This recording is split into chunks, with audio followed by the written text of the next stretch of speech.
बिल्कुल इनकी तैयारी यही है, आग लगाओ, क्योंकि ये चुनाव हार रहे हैं। अगले चुनाव इनको मालूम पड़ गया कि राजस्थान की जनता इस बार फैसला अपने तरीके से करेगी। केंद्र को सीएम का ओपन चैलेंज,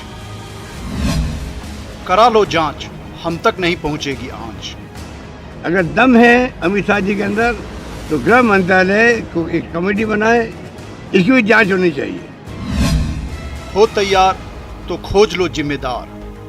7 राज्यों में दंगे हुए, फिर बुलडोजर चले, सब जगह पर। करौली में जो तरीका हुआ था दंगा के भड़काने का, वो तरीका 7 राज्यों में था।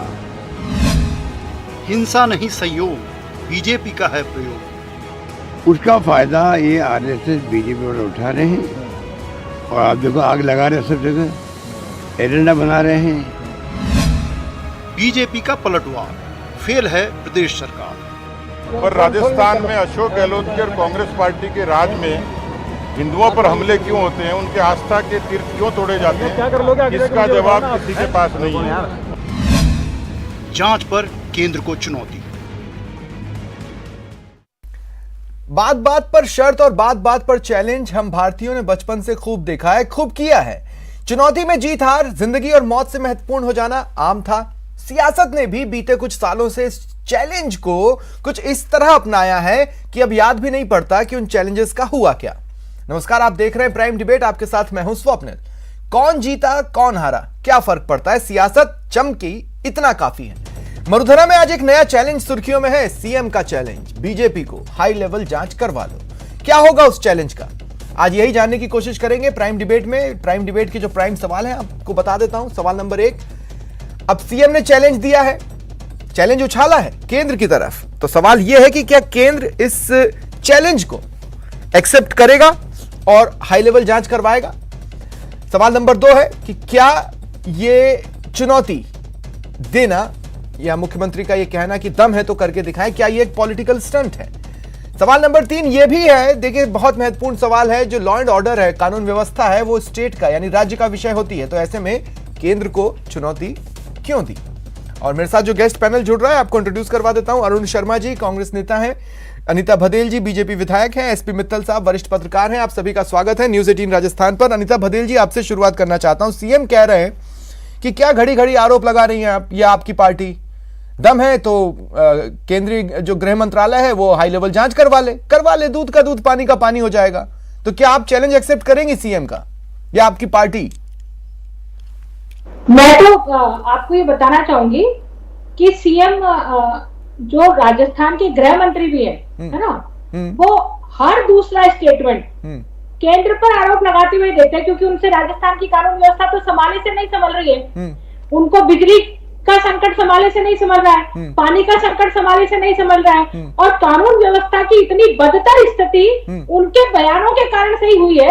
क्योंकि करौली के उपद्रव पर यदि वो अपराधियों को सजा दे देते तो शायद जोधपुर की घटना नहीं होती, परंतु वो एक संदेश देने का काम करते हैं एक समुदाय विशेष को कि हम आपकी रक्षा के लिए खड़े हैं, हम आपके खिलाफ कोई कार्रवाई नहीं करेंगे। आपने जिस तरह से देखा कि रात के 12 बजे आपने 151 में जमानत लेकर के उन अपराधियों को छोड़ दिया है, तो इसका मतलब साफ है कि आप अपराध की गंभीरता को नहीं समझ रहे। आप इस प्रदेश में कानून व्यवस्था के साथ में शांति स्थापित नहीं करना चाहते, इसलिए आप हर चीज को केंद्र पर डालना चाहते हैं। तो मैं तो ये कहूंगी आपके माध्यम से अशोक गहलोत जी को कि अशोक गहलोत जी आप इस्तीफा दे दें और केंद्र को कह दें कि अब आप संभाल लो, तो केंद्र आराम से संभाल लेंगे। अनीता जी देखिए, अनीता जी मेरी बात सुनिए, अनीता जी मेरी बात तो सुनिए। अनीता जी, मैं ये कह रहा हूं कि एक तो आप ये नहीं बता रहे कि क्या आप सीएम का चैलेंज एक्सेप्ट करेंगी, दूसरी बात मैं ये कह रहा हूं कि अगर इतनी अराजकता है और इतना संविधान के विपरीत कार्य हो रहा है तो केंद्र यहां पर राष्ट्रपति शासन तो लगा सकता है, तो फिर क्यों आप जनता को भुगतने दे रही हैं? लगा दीजिए राष्ट्रपति शासन, जनता नहीं भुगतेगी, आपको धन्यवाद कहेगी। ये तो देखिए ये लोकतंत्र है, और लोकतंत्र में यदि राष्ट्रपति शासन भी लगा दिया ना, क्योंकि पट भी चित्त भी मेरी और पट भी मेरी, तो कहेंगे वो पहले से अशोक गहलोत जी आरोप लगा रहे कि बीजेपी जो है वो उनकी सरकार को गिराना चाहती है। उनको कहने दीजिए ना, मैं कह रहा हूं कि आपकी पहली जिम्मेदारी बनती है जनता के प्रति। अगर आपको लगता है कि जनता भयभीत है, जनता डरी हुई है, जनता के साथ अच्छा नहीं हो रहा है, यहाँ का सारा सिस्टम फेल हो गया है, तो फिर आपको तो ये सरकार हटानी चाहिए। बिल्कुल मैं आपको कह रही हूँ, जनता ने इस सरकार को भी तो चुना है ना वोट दे करके। तो जो चुनी हुई सरकार है, ऐसा तो नहीं कि जनता ने सिर्फ केंद्र सरकार को ही चुना है, राज्य की सरकार को भी तो चुना है ना वोट दे करके। तो ऐसी स्थिति में ये अपना समय पर बताए तो सही कि ये कितना दे रहे हैं, जनता को क्या रिटर्न कर रहे हैं, ये उपद्रव रिटर्न कर रहे हैं जनता को, ये स्थितियां रिटर्न कर रहे हैं राजस्थान के लिए जनता को, तो लोगों को पता पड़े कि ये कांग्रेस की सरकार कैसे काम करती है। ठीक है अरुण शर्मा, चैलेंज की बात जहां तक आपने कही है, तो मैं आपको इतना ही कहना चाहूंगी कि भारतीय जनता पार्टी के शासन वाले प्रदेशों में ये चैलेंज बहुत अच्छे से स्वीकार किया जा सकता है। लेकिन मैं एक बात कहती हूँ कि जनता चुनी हुई सरकार के प्रति एमपी में आप चीजों को अंजाम तक पहुंचा लेते, कहां पहुंचाया आपने अंजाम तक? ठीक है, चलिए ठीक है। अरुण शर्मा जी मैं आपके पास आ रहा हूं। अरुण शर्मा जी मेरा सीधा सवाल है आपसे कि सिर्फ चैलेंज देने के लिए ये चैलेंज दिया गया, जैसे कि बचपन में होता था, मैं तुझे चैलेंज देता हूं कि पत्थर को वहां तक फेंक के दिखा, देखते हैं कौन दूर पत्थर फेंकता है। ये सिर्फ इसीलिए है, पॉलिटिकल स्टंट है, या सचमुच आप इसके लिए रेडी हैं? देखिए स्वप्निल, इसमें कोई पॉलिटिकल स्टंट जैसी बात नहीं है। हम शुरू से कह रहे हैं कि ये कोई राजस्थान स्पेसिफिक दंगे नहीं हैं, एक पैटर्न है बाकायदा। पिछले 1-1.5 महीने में आपने देखा 7 से 8 राज्यों में जो माहौल बनाया गया है वो सिस्टमेटिकली बनाया गया है। उसके अलावा भी हनुमान चालीसा में आपके घर आके पढ़ूंगा, लाउड स्पीकर वगैरह, ये जो भी चल रहा है वो देश की आज की हालात की जरूरत बिल्कुल भी नहीं है। इस बार भारतीय जनता पार्टी गलत पढ़ रही है कि जनता क्या चाहती है। जनता के जो मुद्दे हैं वो आप हम सबको मालूम है, कमर तोड़ महंगाई है, रिकॉर्ड बेरोजगारी है, आर्थिक स्थितियां खराब हैं, यूपी और वहां से ध्यान हटाने के लिए सिर्फ आप मेरे साथ बैठे थे, आपने भी देखा जनता इस पर वोट नहीं दे रही है ना। अब मैं कह रहा हूं कि अगर जनता किसी चीज पर वोट दे रही है तो कहीं ऐसा तो नहीं कि आप ही जनता की नब्ज गलत पकड़ रहे हैं? नहीं, ऐसा नहीं है। देखिए ये स्वप्निल, ये केस है मैंडेट का इंटरप्रिटेशन गलत लेना। ये क्योंकि चुनाव से पहले डिस्कोर्स में सिर्फ 80 वर्सेस 20 करते हैं, कब्रिस्तान वर्सेस शमशान करते हैं, लेकिन भारतीय जनता ने 2014 में भी और 2019 में भी इनके जो खूबसूरत वादे थे, मैं बार बार याद दिलाना नहीं चाहता, इन लोगों को भी परेशानी होती है उससे याद दिलाने से। जनता ने वोट किया था 2 करोड़ रोजगार हर साल देने के लिए। जनता ने वोट किया था 200 जगमगाते स्मार्ट शहर देखने के लिए। मैं ये कह रहा हूं, जनता ने वोट किया था, नहीं कर रहे हो फिर भी चुनकर आ रहे हैं, तो उनमें कमी है या आप में कमी है? आप ये चैलेंज जब देते हैं, जब सीएम, देखिए अरुण शर्मा जी मेरा सीधा सवाल है, जब सीएम गहलोत ये कहते हैं कि केंद्रीय गृह मंत्रालय उच्च स्तरीय जांच करा ले, भाई कानून व्यवस्था तो यहां का मैटर है, कानून व्यवस्था यहां का मैटर है। यहां की कानून व्यवस्था को खुद ब खुद इतना मजबूत होना चाहिए कि वो देश भर में विश्वास जगा पाती, नहीं जगा पाई ना। स्वप्निल, मैं फिर दोबारा आपको कहना चाहता हूं, ये टेस्ट केस है। क्यों नहीं प्रधानमंत्री, गृह मंत्री इस देश के, दंगे पहले भी हुए हैं, 2014 से पहले हिंदू मुसलमान के चुटपुट दंगे पीरियोडिकली होते रहे हैं। प्रधानमंत्री खड़े होके अपील करते थे शांति के लिए, सद्भाव के लिए, कहते थे भाईचारा बनाए रखना है। हमारे प्रधानमंत्री, गृह मंत्री चाहे धर्म संसद कुछ भी आह्वान करते रहे, विशेष संप्रदाय को जड़, अनीता जी बात खत्म कर लूं, उसके आप बात बोल लीजिए प्लीज। एक धर्म संप्रदाय को जड़ से खत्म करना है, ऐसे आह्वान हमने सुने, आप सबने देखे हैं, वीडियो सब उपलब्ध हैं। हिंदुओं को हथियार उठाने के लिए कहा जाता है और उनको कहा जाता है हिंदू खतरे में है।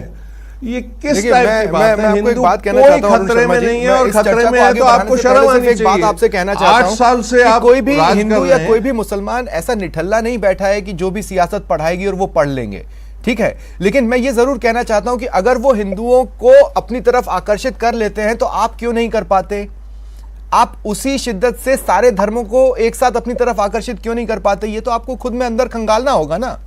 जो हिंदू को एक तरफ लच्छेदार बातों में फंसा सकता है तो आप भी कर सकते हैं, आप कोशिश ही नहीं करते, है ना। चलिए अरुण शर्मा जी, आगे आपके पास आऊंगा। अनीता जी शॉर्ट में बोलिए, क्या बोल रही हैं आप, फिर मुझे मित्तल साहब के पास जाना है।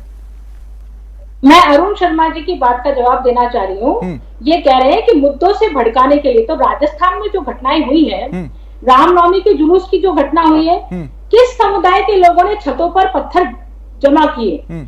ये जो घटना हुई है ये हम सबको पता है, प्रत्येक बच्चे को पता है, बच्चे बच्चे को पता है, भले ही आप नेट बंद कर दे, लेकिन पूरे राजस्थान, पूरे देश भर को पता है कि किस तरह से समुदाय विशेष के लोगों ने न केवल पुलिस पर डंडे बरसाए बल्कि एक दिन पहले भी इस तरह से शहीद की मूर्ति का अपमान किया।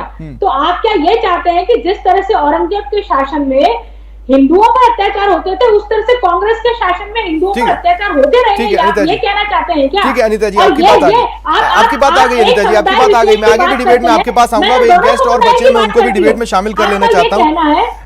ठीक है अनीता जी, अब एसपी मित्तल साहब मैं आपके पास आ रहा हूं। मित्तल साहब देखिए, बहुत सीधी सी बात है, आप भी जानते हैं चैलेंज बोल देने में क्या है, कई बार चैलेंज बोलते हैं। अब आप देखिए प्रदेश के कितने ही मंत्री कितनी बार केंद्र की तरफ बोलते हैं कि आ जाइए अपन ओपन में बहस कर लेते हैं, आ जाइए अपन ऐसा कर लेते हैं, आ जाइए अपन वैसा कर लेते हैं। कोई भी जानता है अगर वैसा होगा तो ज्यादा वार पलटवार होंगे।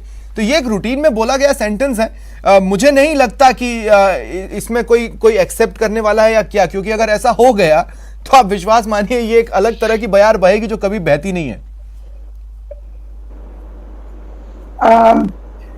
स्वप्निल, मेरा ऐसा मानना है कि जो राजस्थान के मुख्यमंत्री हैं इसमें कोई दो राय नहीं कि वो एक बहुत चतुर राजनीतिज्ञ हैं, और वो जो है वो जितनी भी खुद की जो समस्या है, कई बार देखा गया है कि वो केंद्र के पाले में डालने में पहल सबसे पहले वो कर देते हैं। भारतीय जनता पार्टी के नेता बाद में सोचते हैं और वो पहले से ही पहल कर देते हैं। जब करौली का घटनाक्रम हुआ था तो उन्होंने कहा था कि प्रधानमंत्री और अमित शाह को क्या नाम से शांति की अपील करनी चाहिए। दंगा करौली में हुआ है, शांति की अपील वो प्रधानमंत्री से करवाना चाहते हैं। इसी प्रकार अब जब ये जोधपुर में आके, मैं जोधपुर पे आता हूँ, लेकिन जोधपुर में आके जिस तरीके से सरकार का, मुझे लगता है कि जिस तरीके से सरकार वहां फंस गई, तो अब एक मुख्यमंत्री महोदय ने ये अपने इस घटनाक्रम को जो राजस्थान में हो रहा है उसको देश के 7 राज्यों से जोड़ दिया।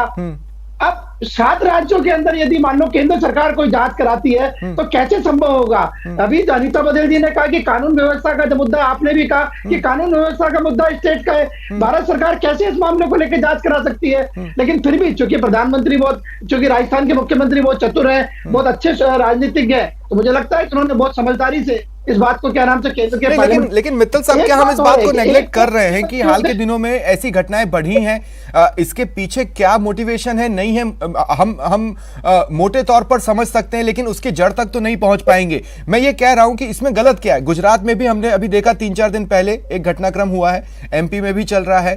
अब गुजरात और एमपी तो बीजेपी शासित राज्य हैं, तो मैं ये पूछ रहा हूं बेसिकली कि क्या ऐसा हो सकता है वो जो कह रहे हैं उसमें कुछ बल हो बाकी ना हो? नहीं, मैं ये कह रहा हूं कि आखिर में सरकार, जो भारत सरकार है, जो गृह मंत्री है, वो आखिर में किस हैसियत से इसकी जांच कराएंगे? क्या उनको क्या मतलब जो हमारे यहाँ संघीय ढांचा है जिसमें कानून व्यवस्था स्टेट का है और सेंट्रल का दूसरा मुद्दा है, तो ऐसे में कैसे जांच करवाएंगे? क्या दूसरे मुख्यमंत्री इस बात के लिए राजी होंगे? अशोक गहलोत साहब ने कह दिया इसमें 7 राज्यों के मुख्यमंत्री की सहमति जरूरी है कि वो अपने इस तरह के जांच करवाना चाहते हैं। मैं स्वप्निल में 1 सेकंड आपका लूंगा। आप देखिए करौली में तो ये कहा गया कि वहां एक शोभा यात्रा निकली और शोभा यात्रा के अंदर लोगों ने उत्तेजक नारे लगाए, इसलिए वहां हिंसा हो गई। लेकिन जोधपुर में क्या हुआ? जोधपुर में तो कुछ नहीं हुआ। जोधपुर में शोभा यात्रा नहीं निकली, जोधपुर में क्या नाम से उत्तेजक नारे नहीं लगाए। जोधपुर में नमाज के बाद में जिस तरीके से उपद्रव हुआ और सबने देखा कि 3-4 घंटे तक पूरा जोधपुर जो है वो उपद्रवियों के पास कब्जे में रहा, पुलिस मूक दर्शक बनी रही। तो ये सारे सवाल जो है सही बात है, मुख्यमंत्री जी को जवाब देना चाहिए। सही बात है। मुझे अरुण शर्मा जी आप बताइए, क्या आप ध्यान भटका रहे हैं? क्योंकि मोटे तौर पे जितना भी घटनाक्रम हमने देखा, समय रहते तो आप किसी भी चीज पर काबू नहीं कर पाए। एक घटना तो हो ही गई, उसके बाद फिर भले ही आप ये कह दें कि वहां दंगे नहीं भड़कने दिए, लेकिन जो घटना हुई वो भी तो नहीं रोकी गई, है ना? तो कानून व्यवस्था पर सवाल तो उठेंगे अरुण शर्मा जी। देखिए स्वप्निल, ये एक करौली की बात नहीं है, ना ये एक जोधपुर की बात है। हम बार बार आपको बताना चाह रहे हैं, अगर देश के 8 बड़े राज्यों में अरे भाई 1 महीने के अंदर ठीक है लगभग सेम पैटर्न से दंगे हो रहे हैं, अरुण शर्मा जी आप सुनिए, आप बुरा मत मानिएगा, आप कौन सा नजीर बन पाए? क्या ये राष्ट्रीय 7 राज्यों में शुमार होने दिया? मैं ये कह रहा हूं, क्या ये राष्ट्रीय मुद्दा नहीं है? शुमार ही ना होने देते। स्वप्निल मैं ये कह रहा हूं, अगर ऐसा है तो ये राष्ट्रीय मुद्दा नहीं है क्या? आपने 80 वर्सेस 20 आप की बात इसको कही है। खारिज कर सकते हैं क्या? नहीं नहीं नहीं ये अनिता जी, राष्ट्रीय अनिता जी, मुद्दा दो मिनट है। रुकिए। मैं अभी अरुण शर्मा जी से मेरे सवाल खत्म नहीं हुआ। अरुण शर्मा जी देखिए, बात खारिज करने नहीं करने की नहीं है, मैं ये कह रहा हूं कि आपने जी। 7 राज्यों में राजस्थान को शुमार हो जाने दिया, ये आपका रिपोर्ट कार्ड है, आप ये कह रहे हैं। नहीं, मैं ये कह रहा हूं कि ये एक सूत्र है जो सब 8 राज्यों को जोड़ रहा है, भाई, उसमें तो चाहे आपके भारतीय होते हुए जनता राजस्थान पार्टी की उस सूत्र में सरकारें कैसे हो जुड़ा? मेरा या तो सीधा कांग्रेस सवाल की है ना। सरकार हो। चलिए मैं ये कह रहा हूं, एक common देखिए, करौली threat हुआ, है। राजगढ़ हुआ और जोधपुर हुआ। आप ये कह रहे हैं कि इसके जी। पीछे बीजेपी का आला कमान बीजेपी को इशारा कर रहा है कि जमीन पर जाओ और लोगों को भड़काओ। मैं कह रहा हूं अगर आपके पास पुख्ता सबूत है तो कीजिए एफआईआर, किसने रोका है आपको? आपको ये संविधान हक देता है ना ऐसे साजिशकर्ताओं के लिए। आप जोधपुर की एफआईआर देखिए, कहां है उसमें बीजेपी पार्टी? स्वप्निल जी, मैं अरुण शर्मा जी की बात का जवाब दे देती हाँ हूँ। बस मैं आता हूँ अनिता ये जी, जो बस 2 माहौल मिनट। की मैंने बात अभी कर रहे हैं सवाल ही ना, खड़ा बस 2 नहीं मिनट किया, अनिता जी आ रहा हूँ। हाँ, अरुण सवाल ही शर्मा खड़ा जी। नहीं किया है। हाँ हाँ, मैं ये कह रहा हूं कि ये कॉमन धागा है और माहौल इस तरीके का बनाया गया हुआ है। ये एक राष्ट्रीय समस्या अब डेवलप हो रही है। आप देख रहे हैं महाराष्ट्र, गुजरात, मध्य प्रदेश सब शामिल हैं ठीक है। इसमें, वहां बीजेपी की सरकार है। ठीक है। लेकिन अगर इस तरीके का माहौल हम बनने महाराष्ट्र में देंगे, बीजेपी की सरकार नहीं वो है, देश की जरूरत नहीं है। इस समय देश को भाईचारा, सद्भावना की सख्त जरूरत है। ठीक है, वही ठीक है। विकास का रास्ता है। लेकिन मेरा सवाल ये वहीं का रोज- वहीं रह गया अरुण शर्मा जी, शायद मैं अपना सवाल आप तक पहुंचा नहीं पाया या मैं समझा नहीं पाया। अनिता जी आप क्या बोल रही हैं, बोले। मैं अरुण शर्मा जी की बात का स्वप्निली से जवाब देना चाहूंगी। जो अरुण शर्मा जी बार बार कह रहे हैं, मुझे बताइए आप कैसे लोगों को भड़काते हैं, किस तरह से आप तुष्टीकरण करते हैं। उसी समय रमजान, उसी समय नवरात्रा, और आपकी सरकार आदेश निकालती है क्योंकि रमजान का महीना है इसलिए उन क्षेत्रों में बिजली कट नहीं होनी चाहिए। तो ये आपकी सरकार, कांग्रेस की सरकार है ना। नहीं, ये लेकिन लोगों अनिता को जी, क्या संदेश देना चाह रही है? अनिता जी मेरी बात सुनिए। अनिता जी मैं आपसे ये कह रहा हूं और इस बात को समझने की कोशिश कीजिएगा। गुजरात में लंबे समय से आप हैं, मध्य प्रदेश में एक 9-10 महीने का पीरियड बीच का हटा दूं तो वहां भी लंबे समय से आप हैं, फिर वहां पर हिंसा कैसे हो गई? वहां पर आपकी सरकार क्यों मैसेज नहीं दे पाई, सबका साथ वाला क्यों नहीं दे पाई? वहां पर भी तो घटनाएं हुई ना। बिल्कुल बिल्कुल घटना हुई है। हाँ। लेकिन घटना किसी भी प्रदेश में हो सकती है, उसको रोका जाने की जिम्मेदारी स्टेट की, गवर्नमेंट की होती है। हाँ। पर वो घटना किस परिप्रेक्ष्य में हुई, क्या हुआ वहां पर, किसी वो को पता एक नहीं चलने प्रकार दिया का ना अलग अनिता जी। माहौल है। यहाँ राजस्थान में घटना जैसे किस एमपी में तो परिप्रेक्ष्य आपने में 3 होती दिन है? मीडिया को तो क्या छोड़ दीजिए, कारण कांग्रेस उसके तक को होते अंदर नहीं जाने हैं? दिया ये देखने जानने के की लिए। जरूरत यहाँ है करौली में सबको। आपको भेजा गया। अनिता जी एक बात बताइए, जहां से मैं देख रहा हूं करौली में एक घटना हुई, आपके जितने नेता जाना चाहते थे जाने दिया सिवाय एक तेजस्वी सूर्या के। ठीक है, अब मैं ये कह रहा हूं जोधपुर में भी आपके नेता लगातार गए हैं, राजगढ़ में भी आपके नेता गए, लेकिन एमपी में आपने विपक्ष के नेताओं को जाने ही नहीं दिया कुछ देखने। तो वहां पर क्या कुछ छुपाया जा रहा था? ऐसे सवाल तो उठेंगे ना लोगों के मन में। कुछ छुपाया नहीं जा रहा था। मैं आपको बताती हूँ, दिग्विजय सिंह जी जैसी पॉलिटिक्स करते हैं, जिस ढंग के बयान वो देते हैं हिंदुओं के बारे में, आप क्या पूरा देश नहीं जानता कि वो किस तरह के बिना तथ्यों के बयान देते हैं? तो वो तो किस तरह तेजस्वी से सूर्या भी बात- देते हैं ना, बात को उन पर तो उलट के गंभीर देते आरोप थे, फिर आप क्यों चाहते थे वो ऐसी करौली में घुस जाए? ऐसी स्थिति में जहां आपको मैं आपको कह रही हूँ, यदि बीजेपी के लोग नहीं होते ना जोधपुर में रात्रि को, सोमवार की रात्रि को यदि बीजेपी के लोग नहीं होते, तो क्या ये जो अशोक गहलोत जी कह रहे हैं छुटपुट घटना हुई है, कितने लोग वहां मारे जाते हैं, आप कल्पना नहीं कर सकते थे। तो बीजेपी के लोग डंडा भड़काने का काम नहीं करते ठीक है। हैं। ये इस तरह से कांग्रेस के लोग जिस तरह से अशोक गहलोत जी बार बार बयानबाजी कर रहे हैं, बीजेपी के कारण से हुआ, आरएसएस के कारण से हुआ है, तो ये भड़काने की बात करते हैं कि तो BJP आपको अब ने अरुण भड़काया, शर्मा जी कभी जवाब BJP देना चाहते हैं। अनिता जी आपने जो किया बोला है? उस पर अरुण शर्मा जी जवाब देना चाहते हैं। अरुण शर्मा जी बोलें, फिर मैं सवाल लेता हूं आपसे। जी, ये जो अनीता जी कह रही हैं बहुत गहरी बात है और इसको सबको सोचना चाहिए। मैं तो जानता हूं इस बात को। अनीता जी कह रही हैं कि रमजान के महीने में पानी की सप्लाई इंश्योर करें, ये सरकार ने सर्कुलर निकाला।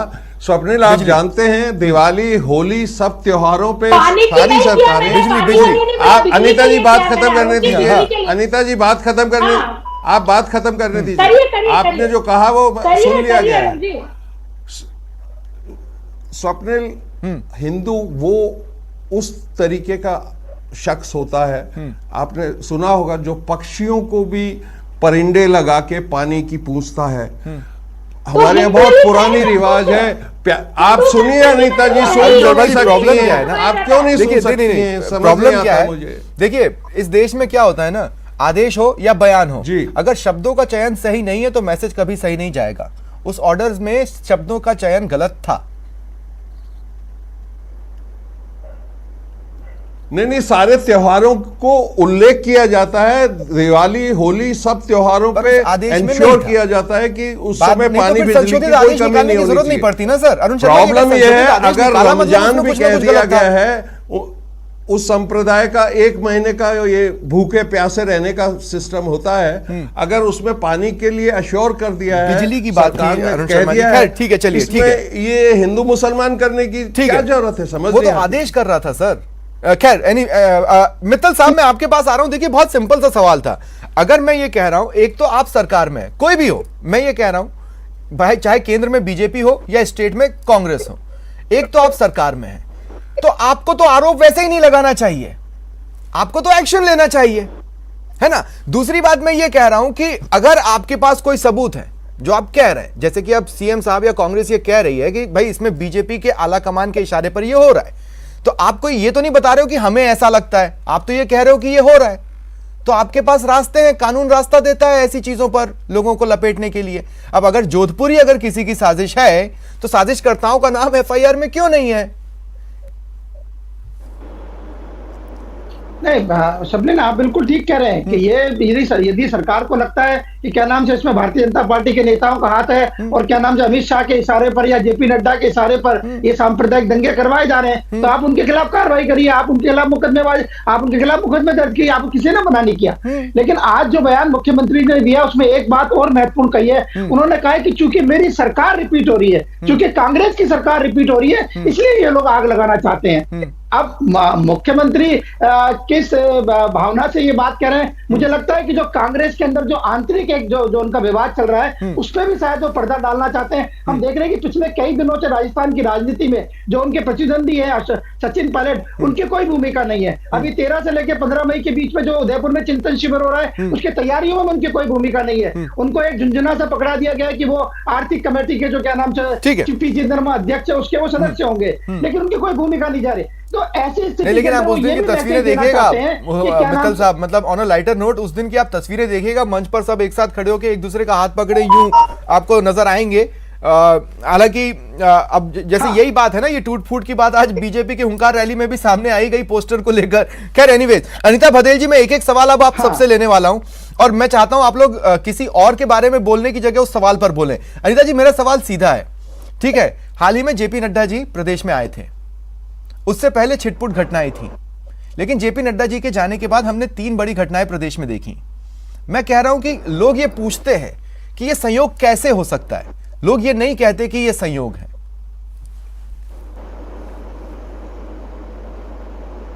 स्वप्निल जी, आपका पूरा सवाल हो गया क्या? जी बोले।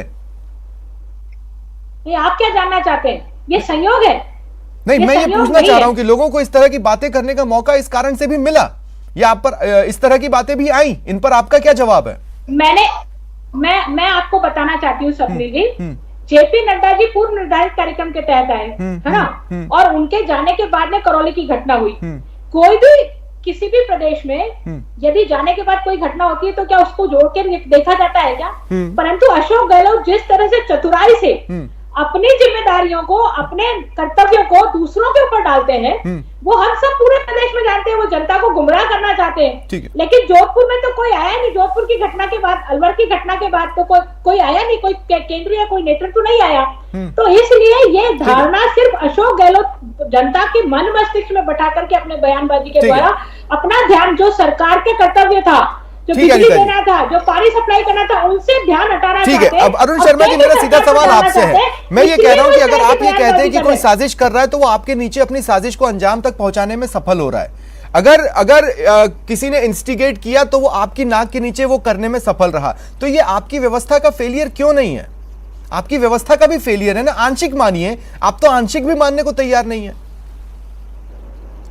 नहीं, देखिए ऐसा है, इस तरीके के जो सांप्रदायिक सद्भावनाओं को नुकसान पहुंचाने वाले इवेंट होते हैं, वो उसकी मैं पृष्ठभूमि में नहीं जाऊंगा। मैंने आपको बता दिया वो आइसोलेटेड राजस्थान सेंट्रिक मामला नहीं है, ये कहीं से बाकायदा कहा जा रहा है। दूसरी बात महत्वपूर्ण ये है कि आप कार्रवाई क्या करते हैं। आप देखेंगे हम बहुत सख्त हैं इस मामले में, 211-12 लोग अब तक अरेस्ट हो चुके हैं। कोई भी समाज कंटक किसी भी संप्रदाय का होगा उसको सजा भुगतनी पड़ेगी, वो शिक्षा के पीछे होगा अगले 7-10 दिन में। आप देखेंगे हम इसमें चूक नहीं करेंगे। ठीक है, इसको भी देख लिया जाएगा। अरुण जी, अगर आप बोल रहे हैं तो इसको भी देख लिया जाएगा। 7-8 दिन 9 दिन ना हमारी छुट्टी है ना आपकी छुट्टी है। आपकी तो वैसे भी छुट्टियां नहीं होती हैं, हमारी भी वैसे भी नहीं होती हैं। मित्तल साहब, मेरा आखिरी सवाल है। मित्तल साहब देखिए, बहुत सिंपल सा सवाल है और मैं सिर्फ इतना कहना चाहता हूं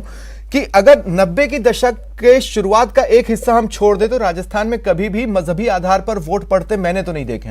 सीट टू सीट कुछ सीट्स हो सकती हैं, लेकिन मैंने नहीं देखे।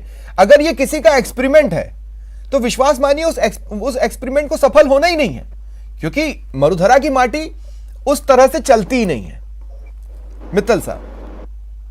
नहीं, आप बिल्कुल स्वप्निल, आप सही कह रहे हो। राजस्थान के अंदर मुझे लगता है कि क्या नाम से भाईचारा बना हुआ है, और इसका सबसे बड़ा जो उदाहरण है वो अजमेर स्थित जो ख्वाजा साहब की दरगाह है, वो हम देखते हैं कि वहाँ बड़ी संख्या में हिंदू जाके क्या नाम से अपने जियारत करते हैं। यहाँ अनीता बघेल जी बैठी है, ये कई बार जाके क्या नाम से वहाँ जियारत करके आई है। कोई बड़ा नेता होता है तो उसके साथ भी जाती है, प्रधानमंत्री द्वारा क्या नाम से उसके अंदर चादर भेजी जाती है। ये सब राजस्थान की अपनी एक अच्छी परंपरा है। लेकिन हमको ये भी देखना चाहेगा कि आखिर में ऐसे शरारती तत्व तो कौन से हैं जो ये सब चीजें कर रहे हैं। हम जोधपुर की घटना को, मुख्यमंत्री महोदय चूंकि उनका गृह जिला है, जोधपुर की घटना को हम नजरअंदाज नहीं कर सकते। जोधपुर के अंदर पहली बार एक ही बात का डर है मित्तल साहब, मैं अपना पर्सनल डर बता रहा हूं, सिर्फ एक ही बात का डर है, अगर बीज सही डाला जाए तो खेती भी अच्छी होती है, फलदार वृक्ष भी मिल सकते हैं। लेकिन अगर बीज गलत डल जाए तो भविष्य में बहुत नुकसान उठाना पड़ता है और हर एक इंडिविजुअल को उठाना पड़ता है। बहुत बहुत शुक्रिया आप सभी का मेरे साथ जुड़ने के लिए और इस चर्चा में शामिल होने के लिए। यह था आज का प्राइम डिबेट। नमस्कार।